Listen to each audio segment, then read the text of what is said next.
Welcome to Tokyo Game Life, a Tokyo-based video game podcast focusing on Nintendo and gaming culture in Japan's capital. I'm your host, Mono. Sakura season seems to be starting pretty soon in Japan. I can tell because all the Sakura-flavored snacks are flooding into convenience stores. A great thing about Japan is that you can really see the passage of time solely based on what type of snacks you can buy. Sakura lattes? Must be spring. Chestnut-flavored chocolate? Oh, it's fall. It's still pretty cold though, so why not just stay inside and play some games? There's plenty to talk about for sure, both old and new. In this episode, we're looking both into the future and back into the past. I'll be talking about the future of the Pokemon Legends series. This is just pure fun speculation. I'll be discussing where new Pokemon Legends games could be set and new mechanics I'd like to see. On the old game front, I've recently replayed SNK vs. Capcom Card Fighters Clash, which suddenly hit Switch last month. It's an incredible game, so if you've never played it, pay very close attention to why this should be on your Switch right now. I also played a new game that looks old, Retro Bowl, a very unique, very addictive 8-bit football game.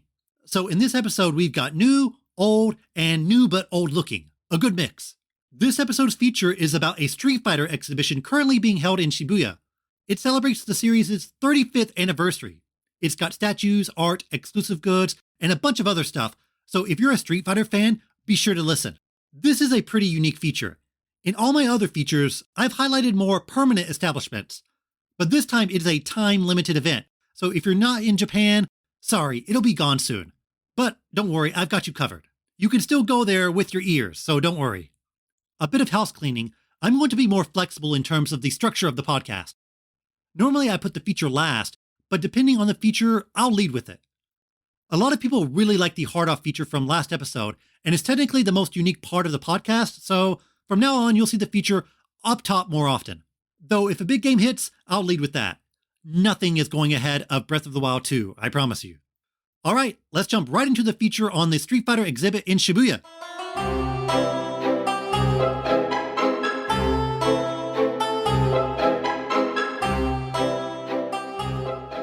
This episode is unexpectedly Street Fighter heavy.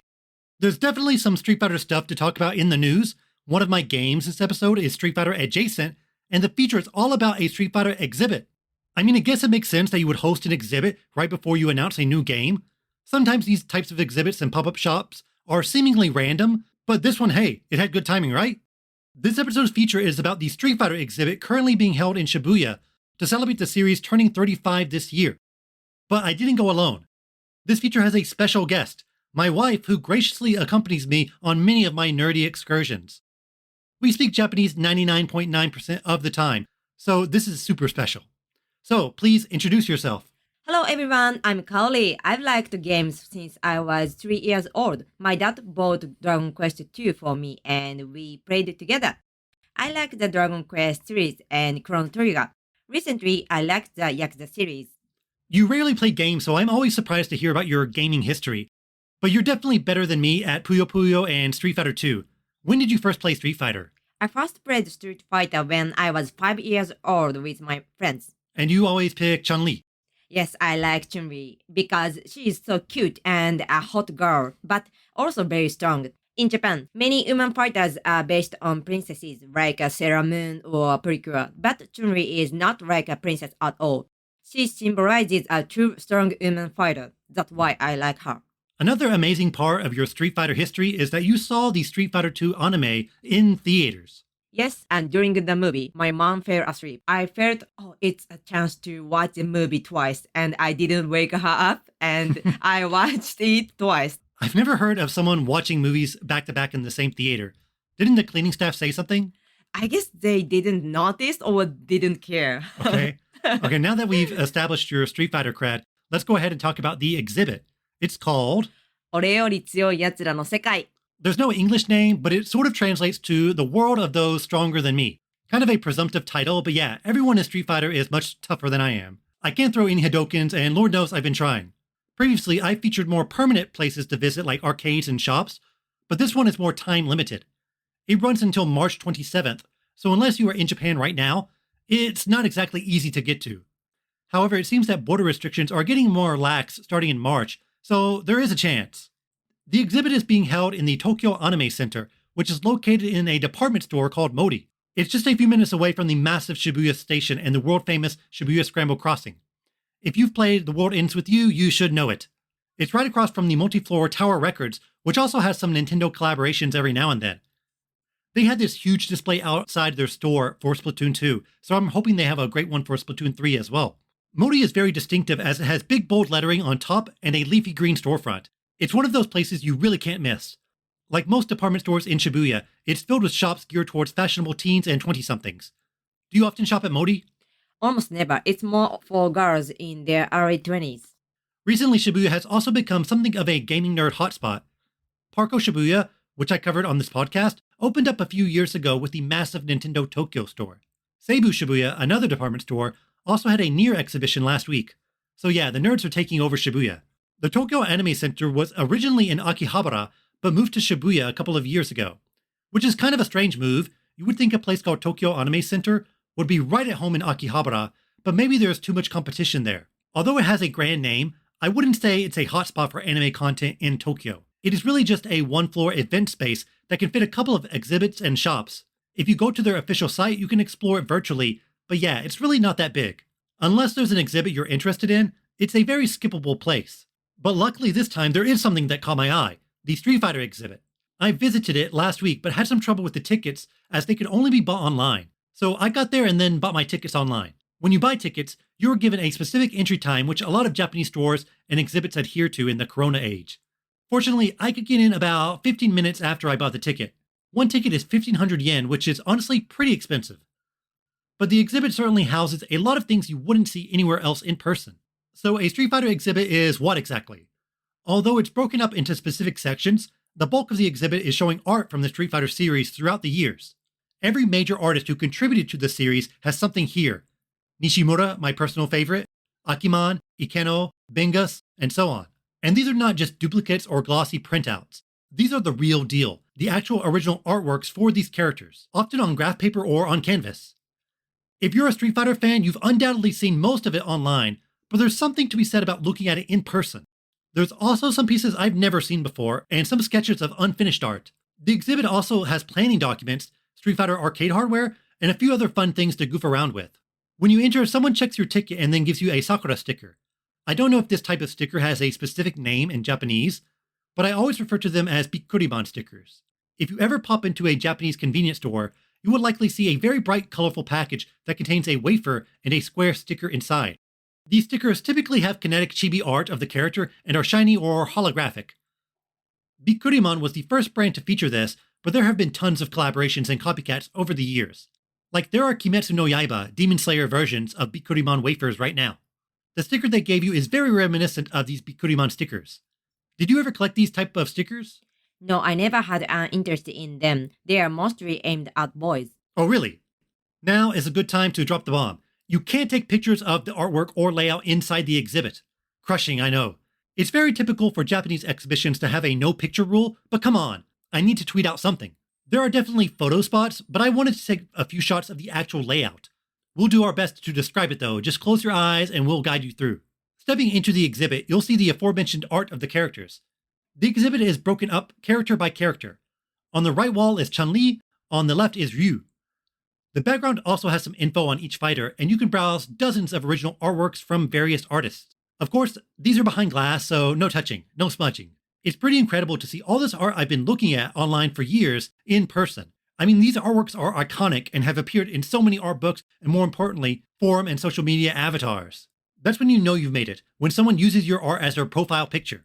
I didn't count, but it really does seem like Chun Li has the most. I can see most artists saying, I want to draw Chun Li. Did you have a favorite piece? The picture of many colorful Chun-Li riding only one bicycle was impressive. I think it really captures her nationality and personality. Yeah, that one is really good. Many of them are full color, but there are a couple of sketches and rough drafts. One that really stood out was a sketch of Ken from Capcom vs. SNK 2 by Nishimura. Capcom vs. SNK 2 is one of my favorite fighting games, and I absolutely love the Nishimura art from that game. To see an unfinished sketch of it in person was pretty awesome. It's not something you see reprinted often. I was also impressed by how big some of these drawings actually are. After the first few characters, you'll enter the hadoken area. It might have another name, but let's just call it the hadoken area. Here on a big wall is the classic bathhouse level from Street Fighter 2. However, it's been customized to feature Tokyo, including a big Edo lantern, and Hachiko is also in the background. It's kind of an AR minigame where you stand on a spot and then dish out hadokens to a car which somehow found its way into the bathhouse. You'll get a score based on how much damage you do and how quickly you destroy the car, but no prizes. The camera is supposed to see your motions and it's fairly accurate. Do a hadoken pose and yeah, a hadoken will pop out. There are some secret ones as well, like Sonic Boom and Yoga Flame. I feel the Yoga Flame one is a bit difficult to pull off. It only lasts a couple of seconds, but it's a fun activity. I mean, who doesn't want to throw out a hadoken? Thankfully, you can actually take pictures and videos in this section. What did you think of it? It was a lot of fun. When I did a hadoken gesture, a hadoken really came out on the screen. It really makes you feel like Ken and Ryu. The Shibuya-style bathhouse background was also really different. Yeah, I actually didn't notice it was different until you pointed it out. Back to the exhibit, you go through all the Street Fighter II characters. Super is also included, so yeah, you see Cammy. Sakura also gets her own little section as well. I guess she is fairly high up on the Street Fighter pantheon now. The villains are also kind of in their own evil section near the end, where the white background changes to black. After all the characters, there's a few areas dedicated to promotional art like arcade posters, box art, and so on.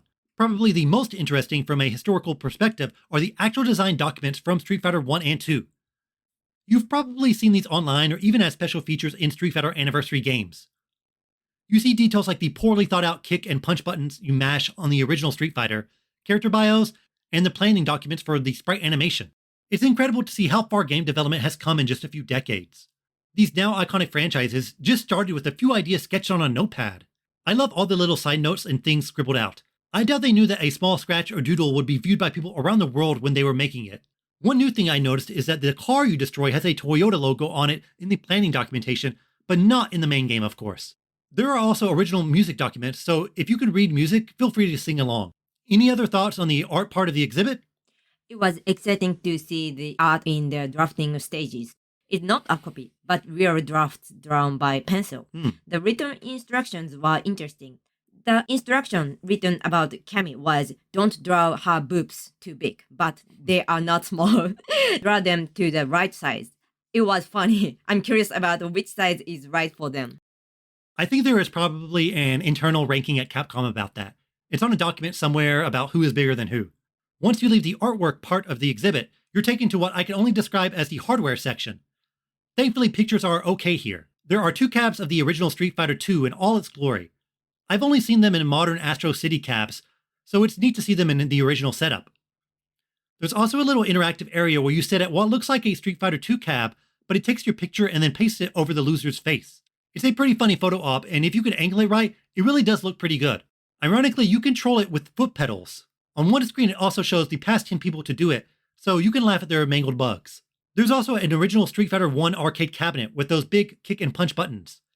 If you don't know, Street Fighter 1 had 2 huge buttons, one for punch and one for kick. The intensity of your attack relied on how hard you hit the button. So of course, many of these were damaged because people were just wailing on it.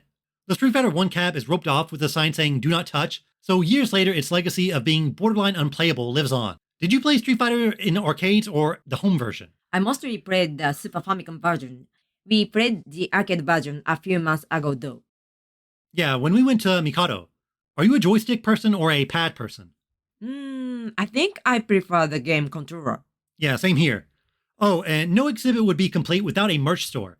Here you can buy many different types of Street Fighter 35th anniversary items like shirts, hats, stickers, pins, tape, you name it. One of the cooler pieces were the magnets of the Street Fighter 2 Versus screen. So you can get a Ken magnet, a Chun Li magnet, a Versus magnet, and then make your own matchups on your fridge. I only indulged on the Gashapon machine, where I got a very cool 35th anniversary pin badge. The best design too. I'm typically quite lucky when it comes to Gashapon. Right across from the Gashapon are huge detail statues of M. Bison and Chun Li. I'm sure these have been at countless exhibitions and tournaments, but hey, it's always fun to see Chun Li in person. Every time we come across a statue, I have to take a picture of you doing the same pose. Yes, of course. Why is this? Well, it's fun. I'll take your word for it. The whole exhibit takes about 15 minutes to get through, which is pretty short considering the price tag. I would certainly say it's a bit too expensive to just casually visit, but if you are a hardcore Street Fighter fan and want to see this awesome artwork in person, you'll definitely be satisfied. If you are visiting, be sure to buy your tickets online. Kaori, thank you for being here and for being in my life in general. Of course, anytime. That's it for this week's feature. Now let's dig into some games.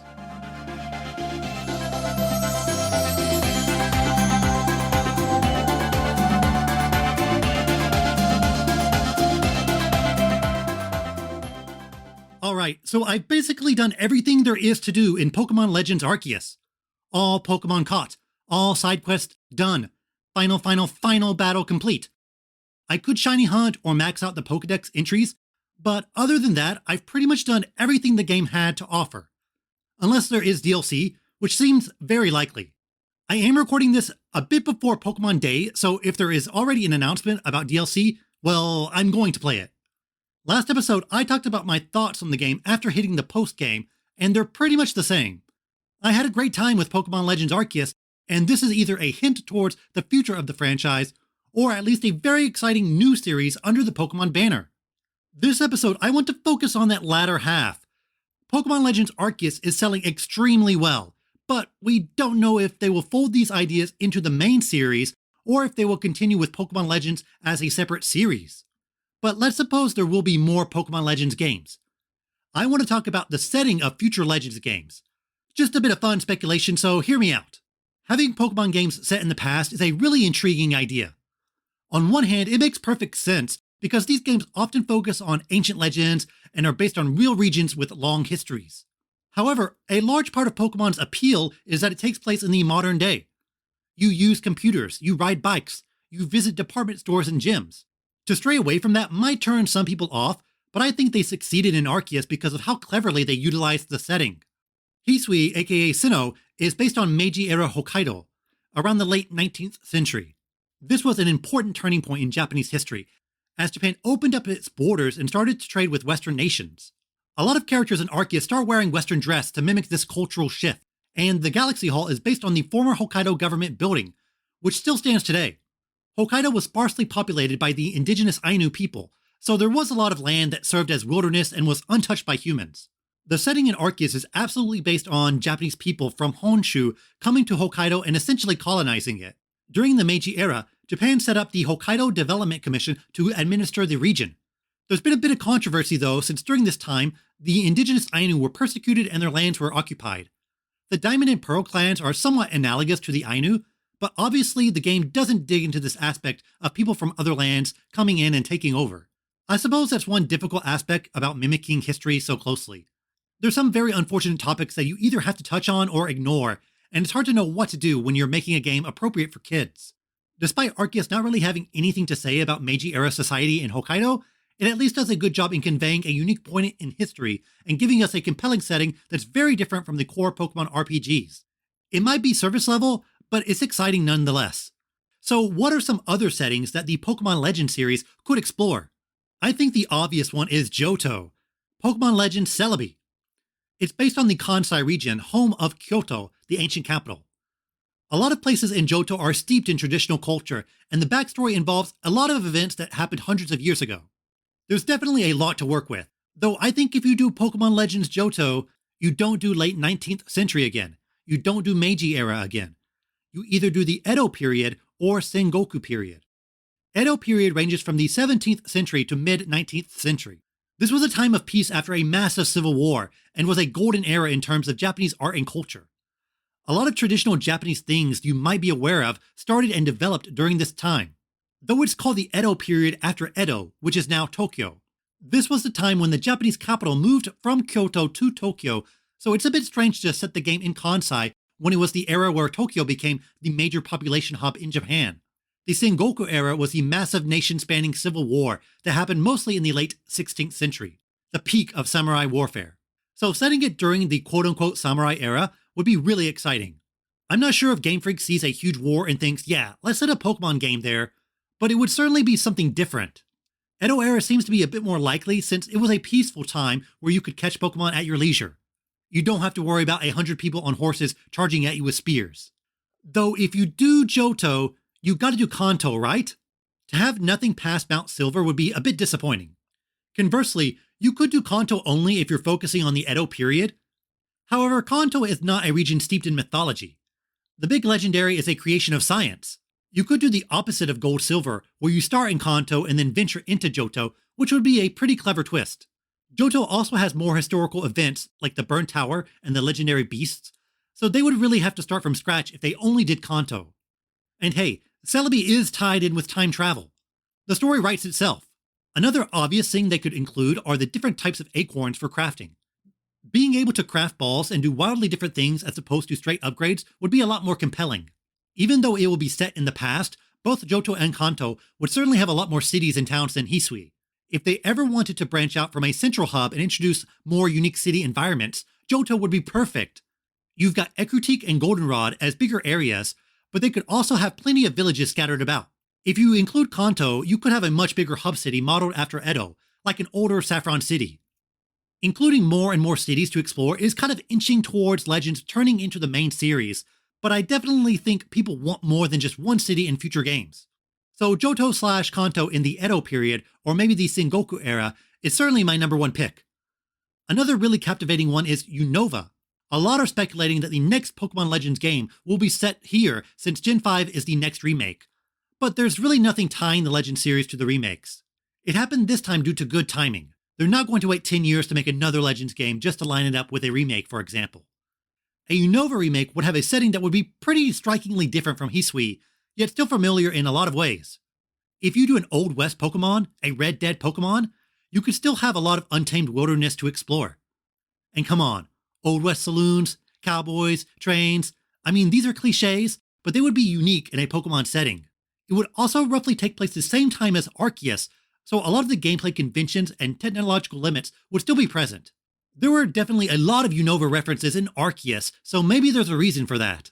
Setting it in Unova could open up some new biomes that we didn't see in Arceus, namely a desert.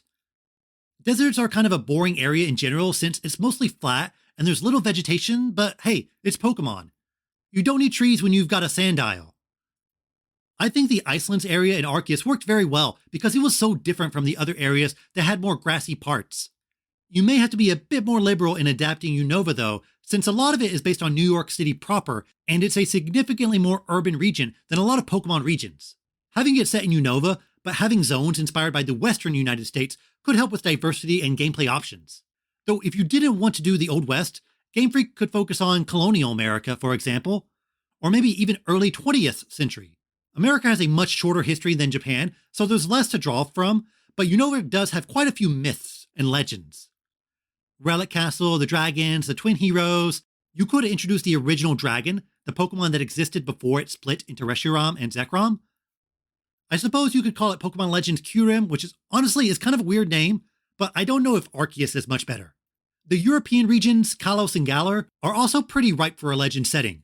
We have samurai, we have cowboys, what's left but knights? A Dark Age Pokemon? A Black Plague Pokemon?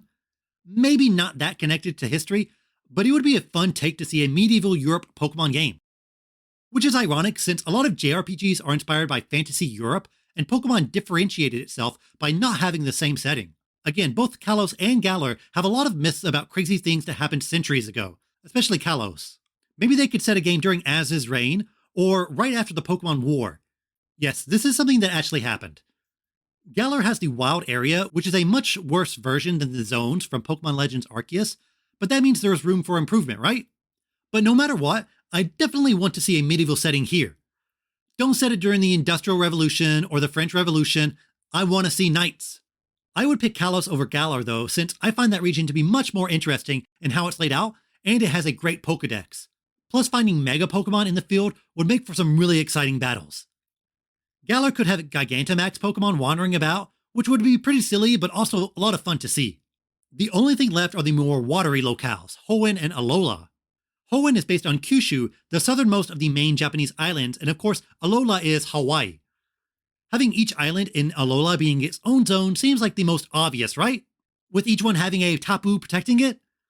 You could also do a lot of fun things with the Ultra Beast, like having mini areas based on different dimensional rifts or ultra space.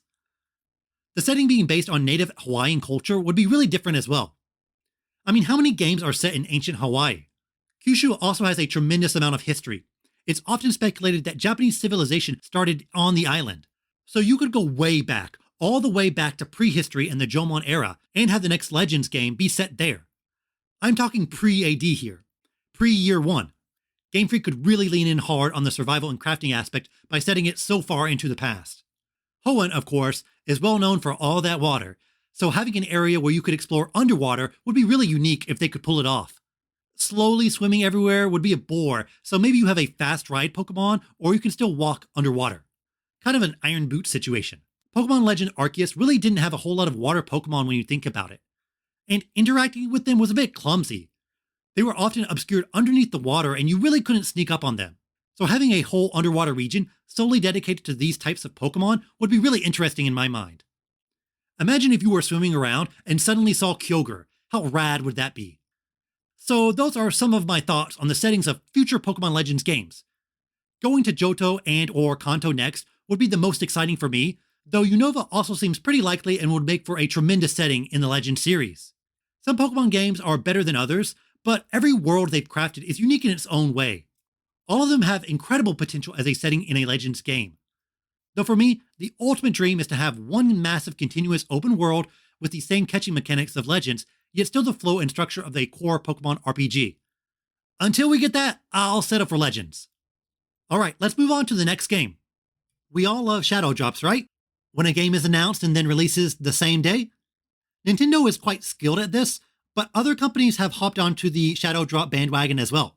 Namely SNK with their newest old release, SNK vs. Capcom Card Fighters Clash, the classic 1999 Neo Geo Pocket Color game. It was about maybe 11 or midnight in Japan, and suddenly I saw a tweet that said, Card Fighters Clash is coming to Switch. Great news, I'll buy it day one. Wait, it's out now? I literally got up, turned on my Switch, and bought it. This is the fastest I've gone from knowing a game hit the Switch to buying it. No questions asked. Take my $8 please.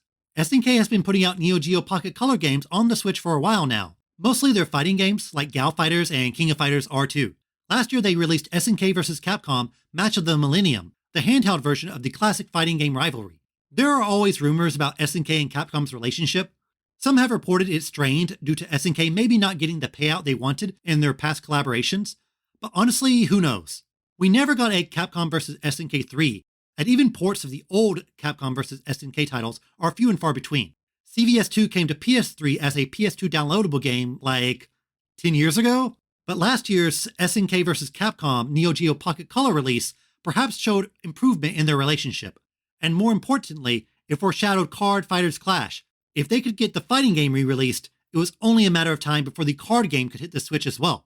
Well, it took about a year, but it's finally here. I'm a big fan of the original. It's a classic example of a title that maybe didn't sell well in the States, but gained a cult following due to word of mouth and, of course, emulation. Even if you didn't play this game, you likely saw its artwork plastered all over the internet. If you visited Fighters Generation, the excellent fighting game resource, you definitely saw art from this title. So many people were using the sprite art from this game as avatars on forums for years. So what is it? Well, it's a collectible card game featuring characters from both Capcom and SNK. The structure is exactly like Pokemon TCG for the Game Boy. You're a plucky young boy in a world that revolves entirely around a card game. You want to be the champion, and in order to do so, you need to build up your deck and collect coins you get by beating bosses. So yes, it's just like collecting badges from Pokemon. Hey, if it's a good idea, why not use it? If you've ever played the Pokemon TCG, you will notice a ton of similarities in the structure, graphics, and UX UI design of this game. However, the card game part is actually quite different. You have a deck of 50 cards split between character cards and action cards. Each player's field has 3 spaces to place character cards. The goal is to attack the other player until their HP drops to 0. You cannot target the enemy cards, but instead the defender decides whether or not to use a card to defend against another card or just take the hit. Each card has BP, which serves as both the attack power and the health. So if a card has 800 BP and it's countered by a card that has 500 BP, the 800 BP card will change to 300 BP and the 500 BP card will be KO'd. So yeah, simple subtraction. There's a lot of dynamism during the battle. A massively powerful card can be worn down to a weaker card. It never feels like top decking. The great thing about Card Fighters Clash is that cards are never static and there's a great deal of back and forth between battles. Character cards can also be supported by other characters. For example, Ralph can back up Leona. So if you put Leona on the field, and then the next turn, instead of putting Ralph on the field, you can attach it to Leona, giving Leona a bonus 300 BP. These are very specific combinations, and your deck is often built around these synergies. Leona can't back up Terry, for instance. Each card has 2 or 3 very specific cards that it can combine with. Some of these are actually secret, like an SNK and Capcom combination. For example, Kojiro from The Last Blade can be supported by Akira from Rival Schools, but you don't know this happens until you actually try it. I feel like having these secret combos is kind of unnecessary, but it is fun to see who matches with who. So you place a character on the field, and then you can either buff them with support cards or attack. If a character attacks on one turn, they cannot counterattack during the enemy turn, so it's important to think about if you want to be more offensive or defensive depending on the situation. Overall, the game is very offensive based, which makes it a lot of fun. You are always trying to be aggressive and always on the attack. Another important element is SP, which you get when you place cards. These are kind of like action points that you can use for special attacks or action cards. The special attacks let you combine cards as one attack that can pierce through counters. For example, if you place 2 cards and attack individually, the enemy can counterattack with 2 cards, so you don't even get a chance to attack the enemy player's HP pool. However, if you use your SP to do a unite attack, it combines 2 cards to 1 card that can both attack an enemy card and the HP pool. So yeah, having the SP to pull off these special attacks is vital. Every card you play has a specific SP it gives you, so you need to factor that in as well. Do you play a 600 BP card that gives you 1 SP, or a 300 BP card that gives you 5 SP, which lets you more easily use a unite attack? It's another layer of strategy to a card game that is very simple to play, but does require a good deal of planning. There are 3 types of cards: triangle, circle, and square. Triangle does something once it's placed. Circle has some bonus that applies as long as it's on the field, and square cards have a special ability that you can use instead of attacking with the card. A lot of these are pretty useful, especially triangle cards, as they can immediately do something instead of just being placed. I do feel these square abilities aren't that great. You are likely better off just attacking or defending with the card instead of spending a turn using the ability. There are also action cards which, well, do actions. You honestly don't use them that often, though, which I think is smart. People want to fill their decks with characters, not just one-off attacks. However, these can affect the battle in major ways, so it's smart to have a few key ones in there to help you get out of a jam. I don't want to spend all my time explaining the mechanics, but yeah, card games are all about mechanics, aren't they? Card Fighters Clash excels because the gameplay is so simple, you are just placing cards and attacking, but you also need to think very carefully about deck synergy, when to be offensive and when to hold off, and using your attack cards at key moments. You don't need to worry so much about abilities and resistances and whatnot. It's all boiled down to hardcore numbers. The enemy card has 700 BP, so you need to think about which of your cards you might need to sacrifice to bring it down. If you've got a 1000 BP card, do you attack now to deal huge damage to the enemy? Or maybe you should save it until you get enough SP for a special attack. There are so many things to think about during the battle, but it never grows confusing or overwhelming. It has the perfect balance between strategy and simplicity, which is why it's a timeless classic with strong core mechanics. Card Fighters Clash is a very video game TCG. What do I mean by this? I mean TCGs specifically made for video games typically do not have the balance you would find in a real TCG, and instead it's more of an RPG where you eventually get better and better cards. Think of Gwent in The Witcher 3, where you got stronger and stronger cards that were just blatantly better than what you had beforehand. Though it's still not as simple as getting the best card to win, the game still has a tremendous amount of strategy. The cards have rarity rankings, which also serve as a tell for how good it is. Yeah, the S and A rank cards are much stronger than the C and D rank cards. Throughout the game, you will be shedding a lot of your base deck and replacing them with simply better cards. A 500 BP card with 4 SP is better than a 300 BP card with 2 SP, right? But by the end of the game, your deck won't just be all S cards. It will likely have a balance. Leona is a D rank, but I used it the entire game because it could combo with so many cards and the triangle ability was just that useful. And because of its support system, it's important to have some weaker cards in there solely for the purpose of buffing another card. You often have to think not about individual cards, but more about sets of cards. Okay, Maxima isn't that great of a card, but K-Dash is a great card, so I'll keep Maxima in my deck to buff K-Dash. It's also fun to see more popular characters pop up as you start bringing in more higher tier cards. When you get Terry, you think, whoa. And yeah, I had 3 Ioris in my deck in the final battle, but I never did get Kyo. Iori is way cooler though. You get cards by winning battles. Winning a normal battle will net you 3 cards, and a boss is 5. You can battle people an infinite number of times, which re-rolls the cards you get. So yeah, there is a bit of grinding in terms of getting cards. A common strategy is just fighting Taka, the first enemy, over and over again since he is a bit of a pushover. The bosses are quite tough, so you will need to have a strong deck to beat them. I can see some people turned off by the grinding aspect, especially since you do fight some weaker foes over and over again, but this also gives you an opportunity to see the strengths and weaknesses of your deck. You can also get cards by trading them in, and there are some mini games that give you cards like a crane game that you control through a menu weirdly enough. If you want to reduce the grinding a bit, the game actually has a rewind feature like the other Neo Geo Pocket Color games on the Switch. So at the reward screen in the battle, if you rewind a few screens before, it will actually re-roll the cards you win. This is an easy way to guarantee you get new cards. And yeah, let's get to the art. The card art is some of the best pixel art of all time. All the characters are chibi versions, and they have these huge heads and are incredibly expressive. They all pop out of the card frame, which makes them look very dynamic and exciting. It's hard to pick a favorite, but I really love Yamazaki ripping off his shirt and his tongue wagging about. The overworld art is much simpler, but is also very cute and endearing. It's what you would expect from an 8-bit RPG. The game uses colors wonderfully, and each area has its own palette and mood. It starts in Osaka, but you eventually move to Tokyo and even Las Vegas. Everything looks wild and exaggerated, as all the buildings are something ridiculous like a casino, a dinosaur amusement park, and even the mansion from Resident Evil. The game has a great sense of humor and a ton of weird references. You actually fight Shinji Mikami in a card battle. And the boss of the Resident Evil mansion is, of course, a zombie. It has a very blunt, kind of janky translation, but that's part of the fun. There's one area that looks like a traditional Japanese festival. It has an okonomiyaki stand, but they call it pizza. Real jelly donut vibes there. Like Pokemon, there's actually two versions of this game, SNK and Capcom. Most cards are in both games, but there are a couple of exclusive ones. The Switch version of the game actually includes both SNK and Capcom versions, which is really amazing. Like Pokemon, it's mostly the same except for the cards. In the SNK version, you are far more likely to get SNK-themed cards, and vice versa. So even though the campaign is the same, your decks will likely be very different, so it's worth playing through again. I beat the SNK version, and I'll definitely tackle the Capcom version down the line. Oh, and you can actually transfer cards from one game to the other, so it's possible to get all 300 cards in one save. I could go on and on about the greatness of Card Fighters Clash. It's considered to be the best Neo Geo Pocket Color game, and it feels fresh even today. It's only $8 on Switch, and this is honestly a must-buy. The next game I want to talk about is Retro Bowl from New Star Games. It's an old-school gridiron football game heavily inspired by Tecmo Bowl.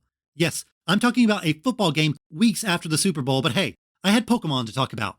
I'll put Pokemon over football any day of the week. It started as a mobile game in 2020, but hit Switch a few weeks ago. Weirdly, it got popular on TikTok in late 2021. I can't exactly pinpoint the reason why.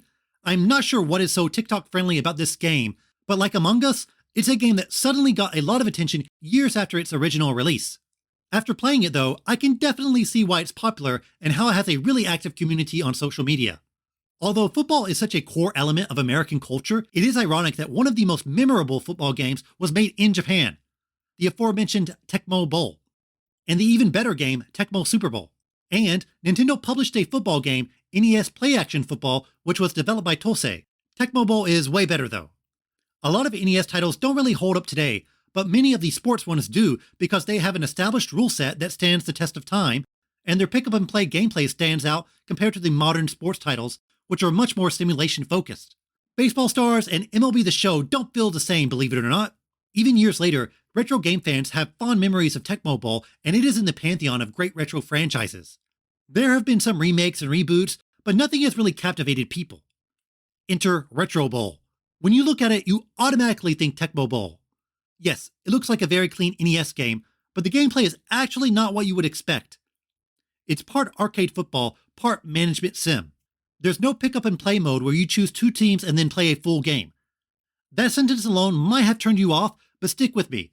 The game is framed around you being the coach or GM or whatever of a football team. You choose players, take care of budgets and contracts, improve the stadium, things like that. When you do play a game, you only play offense, with the defense being simulated. So the game revolves around going season by season, game by game, dealing with your players and improving your team. There are a lot of interesting ideas that make the management aspect engaging. It's far simpler and more streamlined than modern games. Football teams have 55 players, but you only need to manage your star players in this game, which you can have 12 of at max. So yeah, you don't need to think about your backup left tackle, just your star receivers and whatnot. This makes adding and removing players a really big deal, and it's something you would do a lot. It's not uncommon to ditch your players after 1 or 2 seasons because you found a clearly better guy. You can definitely feel their stats when you play. A wide receiver with max speed is significantly faster than somebody with half speed. Getting the right player can really turn your team around and decide games. A lot of the actions you do in the management part of the game use coach coins, which you earn by playing games. You spend these coins to improve your facilities, hire new players or coaches, or more specific things like improve a player's morale. I like how most of the actions are tied to this one specific currency. It makes it very clear what you can and can't do at a specific moment. You also don't get a ton of them, so you really do need to think carefully about how you spend them. You can't just hire all the best free agents or coaches. You really need to save up to add just even one player, which adds a cool strategy aspect to the game. Your team does have a salary cap, but it's really more like a bar that you fill up. You don't need to think about things like signing bonuses or guaranteed contracts and whatever. Also, every now and then there are these little events that you need to make a decision about. Some of these are pretty amusing, like your running back got busted for drugs. So you can either fine him, which lowers his morale, or ignore it, which lowers your fan rating, which could affect your coach coins. These are relatively small events, but they keep the feeling of dynamism throughout the season. Now let's get to the actual football. I mentioned earlier that you only play offense, which might seem unappealing, but I think it works very well for this game, and it emphasizes speed and getting in and out of games quickly. The offensive gameplay is also very different from what you would expect. You don't pick a play. It automatically gives you a play, though you can re-roll specific plays a few times per game. Unlike a lot of other football games, you don't throw to a specific receiver by pressing a button. Instead, you have a range meter, similar to golf games, that show where you will throw the ball. You need to time and space your passes to make sure it hits the receiver. I think this mechanic is way more fun and exciting than just pressing the A or B or X button to auto-throw to a receiver. It often allows you to throw to an area where multiple receivers converge, so you have a higher chance of somebody catching it. Once you actually have the ball, you can do things like juke and dive, but it's very simple. You can also hand off to your running back, but the game is really pass-heavy, so you only do handoffs if you need a yard or two for a first down. The offense almost feels like a WarioWare minigame in a way. Since each play goes by so quickly and there's no downtime in between them, it really feels like you are trying to figure out pass puzzles in a few seconds to move your team down the field. You have to keep your quarterback and wide receiver stats in mind. If you try to throw the ball far down the field but your QB's arm isn't strong enough, say hello to an interception. And yeah, this game is really heavy on interceptions. It is punishing if you don't time and space your throws correctly. Most of the time, your drives won't be ended because you didn't convert on fourth down, but instead because you threw an interception. It's not uncommon for your QB to have 60 touchdowns and 30 interceptions in a year. It can be frustrating to inch down the field only for your pass to be magically intercepted in the end zone, but hey, that's life. Although it looks like an NES game, it certainly plays faster than one. I do think it could still be a bit quicker though. I want them to lean more into the speed of getting through these games. Each game takes maybe about 10 minutes or so, depending on what happens, but I feel like they could trim them down a bit. It defaults to 2-minute quarters, so maybe I should switch it to 1 minute and see how that goes. The whole structure of playing offense, then tweaking your team and going into the next game while dealing with these events is incredibly addictive. It actually dragged me away from Pokemon. It's just that good. The default difficulty is called Dynamic, which gradually gets easier or harder based on your performance. I think this is a good place to start since it kind of conveys the ups and downs of a season. I haven't been undefeated in a season yet. I've played 3 full seasons and so far I won the championship in the second, but lost in the playoffs in the other 2. So there is definitely a tension there in terms of the season and even the games themselves. So there's still a lot of tension there when you're playing the games. You always want to get better, you always want to improve on your season records or your player stats. When I completed a season, I wanted to go through an entirely new season right then and there. After the season ends, you can draft players or even field offers from other teams. When you start, you can pick a team, or you can have the game assign you a team.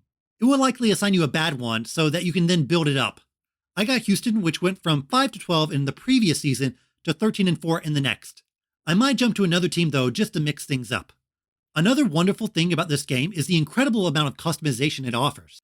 You can rename teams and players, and even the uniforms via a hex code. Want to change the sleeves or stripe color? You can. Retro Bowl does not have the official NFL license, but it pushes the boundaries as far as it can. It has all the NFL teams with their cities in accurate divisions. No mascots though, but the teams look how they should look. The Pittsburgh team has black and yellow. The San Fran team is in red and gold. You can even select alt uniforms, including Color Rush. I can see people having a lot of fun basically making their own retro league. I mean, I could change all these teams to Japanese cities if I really wanted to. It might be hard to come up with 32 different cities in Japan that could support a professional football team though. Maybe you could just do Tokyo with all the different wards and regions. Like a Shibuya team, a Nerima team. There's an idea here somewhere. The game is only $5 on Switch. It's not a Tecmo Bowl clone, but if you love the series and want something similar, I would certainly recommend Retro Bowl. It's easy to pick up and play, but hard to put down. Game time is up. Now for some news.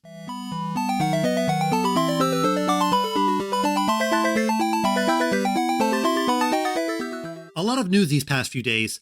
Good, bad, so-so, confusing. We're really covering it all this time. Well, since I haven't talked about Street Fighter enough this episode, let's focus on Capcom's big announcements. The first is Capcom Fighting Collection, which is coming to all platforms June 24th.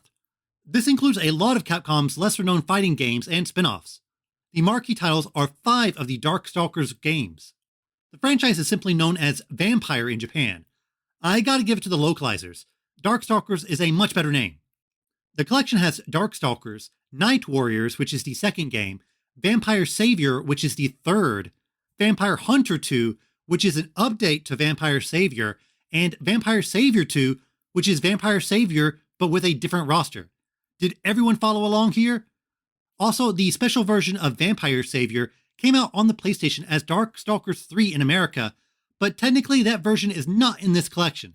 But in short, it's all 5 arcade Darkstalker games. This is a wonderfully weird franchise that is a cult hit among fighting game fans, so it's great to see it on modern consoles. The last time a Darkstalkers was on any sort of hardware was 2013. We really are spoiled when it comes to arcade games coming to home hardware. In the 90s, owning an arcade-perfect version of a game would be really costly, if not impossible. But now we really have our pick of the litter when it comes to arcade games at a reasonable price as well. And playing them portably? That was once unthinkable, guys, so please appreciate it. 2 oddballs also pop up in the collection, Red Earth and Cyberbots. Red Earth is a fantasy fighter that never came out to any home console. It also has a weird Japanese name, Warzerd. It's very unorthodox for a fighting game. There's actually only 4 playable characters, believe it or not. Imagine releasing a fighting game with only 4 characters these days. It's more single-player focused where you fight through a lot of huge bosses like T-Rexes and whatnot. It has some notoriety in that it is the first CPS3 game, even before Street Fighter 3. Some of the characters have popped up in other obscure crossover fighters, like SNK vs. Capcom Chaos and Capcom Fighting Jam. So I would say most people are pretty unfamiliar with this title, so it's great to get a release in 2022. Cyberbots is a 1995 fighting game, but with robots. It's actually a spin-off of a beat-em-up called Armored Warriors, so we are in some sort of multi-layer of obscurity here. I think the game is probably most well known for Gene Saltome, who appears in Marvel vs. Capcom 2. It had a home release, so it's more well known than Red Earth, but I'm sure a ton of people have never touched the game. And yes, they jammed some Street Fighter titles in here as well. Super Puzzle Fighter 2 Turbo, Hyper Street Fighter 2, and Super Gym Fighter Mini Mix. Puzzle Fighter is an amazing game, and they stand out in the collection for me. I'm sure a lot of people will get this collection solely for Puzzle Fighter. Hyper Street Fighter 2, okay sure. You already have this if you own any Street Fighter collection. Super Gym Fighter Mini Mix is Street Fighter but with SD characters. It may be the exact same sprites as Puzzle Fighter, come to think of it. It's known as Pocket Fighter in Japan, which, yeah, is a better name. The game has your typical bonuses like artwork you can unlock and some quality of life features. It also has ranked and casual online modes, but I'm not quite sure about if it has crossplay or not. It's $40, which is more than the Street Fighter collection, but you certainly get a lot more diversity here. To be honest, I'm not quite sure if I want all or even most of these games. If they sold them separately, I would certainly pick up Puzzle Fighter and Red Earth, but I could do without the other 8. Maybe I'll get super into Darkstalkers though, who knows. Oh, and Street Fighter 6 was announced. It has Luke, it has Ryu, that's basically it. More info coming this summer. I think a Switch version is pretty unlikely, but I'm curious to see if it will be exclusive to PlayStation again. A lot of people have been critical of the logo because it certainly looks like something that was auto-generated by typing SF into a logo maker site. There's not a lot else to talk about at this point. I enjoyed Street Fighter V, but didn't put a whole lot of hours into it. I'm sure I'll get 6 eventually, but Capcom definitely needs to have some sort of compelling hook so this game hits the ground running. And last bit of Street Fighter-ish news, Silicon Era had an interview with SNK producers Adam Latz and Lionel Aka about Card Fighters Clash and the Neo Geo Pocket games coming to Switch. The interview is worth reading, but the real news nugget is that SNK may be looking into bringing the previously unlocalized, untranslated Card Fighters Clash 2 to the Switch. They say, quote, "Please don't rule it out." I'm not ruling it out, SNK. You release it, I'll buy it. More game announcements. Atlas has announced Soul Hackers 2 is coming out August 22nd. This is the sequel to, you guessed it, Soul Hackers, which was a dungeon crawler originally released on the Saturn. The first game also got a remake on the 3DS, which was the first time it was available in English. The new title certainly looks a lot different from the OG Soul Hackers. It looks like a more straightforward JRPG and has a very vibrant, almost neon color palette. The battle system borrows from SMT's Press Turn, and there are some social elements like in Persona, so it's kind of a weird middle ground between those two games. For a Nintendo connection, 2 of the directors who worked on Tokyo Mirage Sessions are helming this game. A bit of bad news though, no Switch release announced. This was pretty shocking as it's coming to Xbox but not Switch. Now you may think it's because of technical limitations, and maybe it is, but watch the trailer. Are you telling me that SMT5 can run on Switch but not this game? It's a weird decision that can really only be described as Atlas-esque. I can understand higher budget JRPGs like Tales skipping Switch, but for these smaller franchises, Switch really should be the main console they focus on. The install base is massive, it's still selling well, and the Switch is dominating in Japan, so to completely skip it is a pretty poor decision. There might be a late port, but late ports never work as well as day one releases when it comes to the Switch. I really don't know. Atlas going to Atlas, I guess. Nintendo has acquired SRD. Who are they? You might not know them, but you've certainly seen their name in the credits of many Nintendo titles. They've been working with Nintendo since the days of the Famicom, and their office is inside Nintendo's building, so this is not exactly some shocking acquisition. The president was one of the programmers on Super Mario Bros.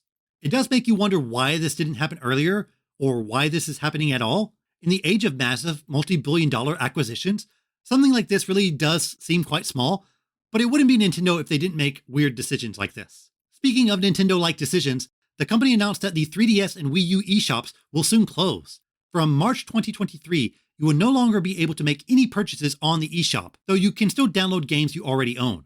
More urgently, from May 2022, you can't add any funds to your eShop wallet. If there's anything you want to pick up there, now's the time. Obviously, a lot of people are upset with this decision because soon people will have no legal ways to obtain literally hundreds of games. I get that Nintendo can't maintain this forever since it requires both servers and people maintaining them, but it's not like all these games will be moving to Switch. Many are not small indie titles either. Some of them are from major developers.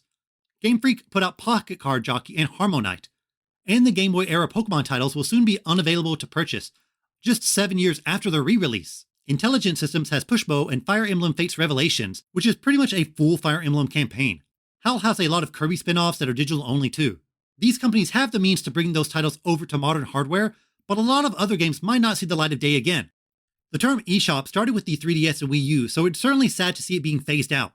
Nintendo's digital offerings during this time were pretty strange and experimental. They poked around with a lot of free-to-play games like Rusty's Real Deal Baseball, Pokemon Picross. One of the Pushbow games was also free to start, as they like to call it. Badge Arcade was free, and so on. Some of these are better than others, but man, I love Badge Arcade.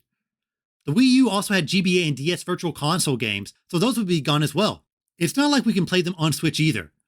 I played Minish Cap for the first time thanks to the Wii U, but now a lot of these retro games won't be available for purchase. It is worth noting that some of these digital-only titles do have physical versions in Japan. Rhythm Heaven Megamix can be bought on a cart over here. Same with the Guild 1 games like Crimson Shroud and Arrow Porter. So that is an option for some very specific titles. I might do a feature on games to pick up before the shops close, but I can throw out a few now. For one, the 3D Classics are amazing. 3D Classics Kirby Adventure is the best version of Kirby's Adventure. It greatly improves upon the frame rate and the 3D effect works incredibly well. It's almost as if Sakurai knew it would be 3D one day. It's just that good. And yeah, Pokemon Crystal is a must. There was a Nier Automata pop-up shop in Shibuya this past week to celebrate the game's 5th anniversary. Normally these types of pop-up shops are held in very specific event spaces, but this was right in the middle of a fashionable menswear department store, so it was certainly an unorthodox setting. All the black and leather certainly fits though. The coolest things are 2B's and 9S's life-size outfits on mannequins, along with replicas of other Nier iconography. They sell your typical pop-up shop things like minifigures, towels, plushies, stuff like that. I posted some photos on Twitter and Instagram, so check it out. But the shop isn't the only thing Nier related this week. Square announced a Nier Automata TV anime from Aniplex, who are also behind the Demon Slayer anime. Makes me wonder if Square is interested in adapting their other works into an anime. Hey, now's the time for a Live Alive anime series. There's always room for Japanese sales.